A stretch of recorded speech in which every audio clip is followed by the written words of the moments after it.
आज यूपी में पीएम मोदी ताबड़तोड़ चुनावी रैलियां करेंगे। सबसे पहले आजमगढ़ के गंधुवई में जनसभा करेंगे पीएम। उसके बाद जौनपुर, भदोही और प्रतापगढ़ में भी गरजेंगे। गृहमंत्री अमित शाह की बिहार में आज 2 जनसभाएं, सीतामढ़ी और मधुबनी में चुनावी रैली को संबोधित करेंगे। एनडीए प्रत्याशी देवेश चंद्र ठाकुर के लिए सीतामढ़ी में वोट मांगेंगे, वहीं मधुबनी में बीजेपी प्रत्याशी के लिए वोट की अपील करेंगे। बिहार के बाद जम्मू कश्मीर जाएंगे अमित शाह। श्रीनगर में कई बैठकों में होंगे शामिल। सूत्रों के हवाले से खबर, रात्रि विश्राम श्रीनगर में ही करेंगे। आज ओडिशा के चुनावी दौरे पर रहेंगे बीजेपी के राष्ट्रीय अध्यक्ष जेपी नड्डा। भुवनेश्वर में सुबह 10 बजे करेंगे रोड शो। भुवनेश्वर के बाद पदमपुर और सुंदरगढ़ में जनसभा को संबोधित करेंगे जेपी नड्डा। दोपहर 2 बजे के बाद पदमपुर में और शाम को सुंदरगढ़ में चुनावी रैली करेंगे। लखनऊ के दौरे पर आज दिल्ली के सीएम अरविंद केजरीवाल। सुबह 10 बजे इंडिया अलायंस की प्रेस कॉन्फ्रेंस को संबोधित करेंगे केजरीवाल और अखिलेश यादव। लखनऊ के बाद पंजाब के अमृतसर जाएंगे अरविंद केजरीवाल। श्री हरमिंदर साहिब गुरुद्वारे में माथा टेकने जाएंगे दिल्ली के सीएम। कांग्रेस अध्यक्ष मल्लिकार्जुन खड़गे आज ओडिशा के चुनावी दौरे पर रहेंगे। भुवनेश्वर में एक प्रेस कॉन्फ्रेंस करेंगे। इसके बाद कंधमाल में जनसभा करेंगे, जहां पार्टी उम्मीदवारों के लिए जनता से वोट की अपील करेंगे। भाई राहुल के कैंपेन में जुटी हैं प्रियंका गांधी। आज रायबरेली लोकसभा क्षेत्र के अलग अलग इलाकों में जनसंपर्क अभियान चलाएंगी। नुक्कड़ सभाएं और जनसंपर्क करेंगी प्रियंका।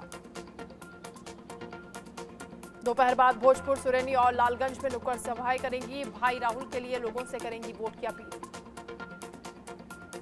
रक्षा मंत्री राजनाथ सिंह ने कहा है कि हमें बदनाम करने की कोशिश की जा रही है। हम आएंगे तो धर्म के आधार पर आरक्षण करेंगे। संविधान धर्म के आधार पर आरक्षण करने की इजाजत नहीं देता। धर्म के आधार पर अगर आरक्षण किया है तो इन कांग्रेसियों ने किया है। ओडिशा के भुवनेश्वर में बोले बीजेपी के राष्ट्रीय अध्यक्ष जेपी नड्डा। पीएम मोदी कहते हैं कि अगर व्यक्ति सशक्त होता है तो वो अकेला सशक्त होता है, लेकिन अगर महिला सशक्त होती है तो पूरा परिवार सशक्त होता है। केंद्रीय मंत्री और मुंबई नाथ से बीजेपी उम्मीदवार पीयूष गोयल ने कहा है कि आज 140 करोड़ देशवासियों को पीएम मोदी की गारंटी पर भरोसा है।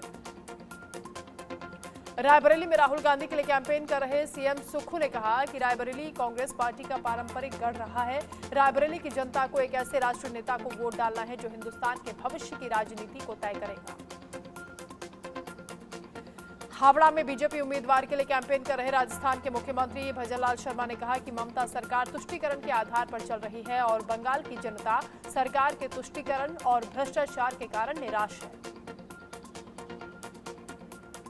उत्तर पूर्वी दिल्ली लोकसभा क्षेत्र से कांग्रेस उम्मीदवार कन्हैया कुमार लगातार जनसंपर्क अभियान कर रहे हैं। चुनाव की तैयारियों को लेकर उन्होंने ये कहा कि पार्टी की ओर से लोकसभा के पर्यवेक्षक तय हो गए हैं। अलग अलग क्षेत्रों में कार्यकर्ता और नेताओं की बैठकें हो रही हैं। हमें सकारात्मक परिणामों की उम्मीद है।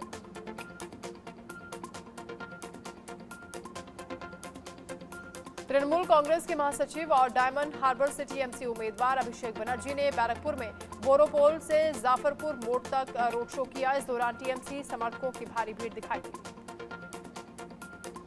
केंद्रीय मंत्री और संबलपुर से बीजेपी से लोकसभा उम्मीदवार धर्मेंद्र प्रधान ने कहा कि बीजेपी के नेता एक पिछड़ी जाति के व्यक्ति हैं। राहुल गांधी से ये सहन नहीं हो रहा।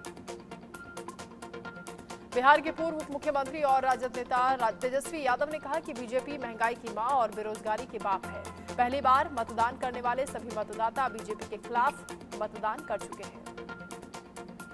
दिल्ली में बोले केंद्रीय मंत्री जी किशन रेड्डी, तेलंगाना में बीजेपी अच्छे नतीजे लाएगी। जनता ने बीजेपी को सपोर्ट किया है।